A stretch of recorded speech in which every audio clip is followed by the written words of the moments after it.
और अब आपको बताएं कि नए कर्जे के हुसूल के लिए IMF से मुज़ाकरात जारी हैं। IMF ने रियल एस्टेट शोबे को टैक्स नेट में ना लाने पर बरहमी का इजहार कर दिया। कहा हाउसिंग सोसाइटीज़ की रजिस्ट्रेशन, प्लॉट्स की खरीदो फरोख्त पर टैक्सेशन का मैकेनिज्म तैयार किया जाए। दूसरी तरफ FBR को 34 अरब रिकवरी के हदफ में ताहाल नाकामी का सामना है।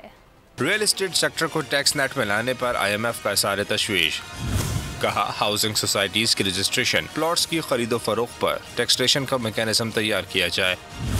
प्लॉट्स की खरीदो फरोख्त पर नॉन फाइलर्स के लिए टैक्स बढ़ाने की तजवीज़ पर IMF ने इत्मीनान का इजहार किया है। हाउसिंग सोसाइटीज में प्लॉट्स की खरीदो फरोख्त को FBR से मुंसलिक करने के लिए तजावीज़ तलब कर ली गई। रियल एस्टेट सेक्टर को दस्तावेजी बनाने के लिए कैश लेन देन के बजाय बैंकिंग चैनल इस्तेमाल करने की तजवीज़ दी गई है।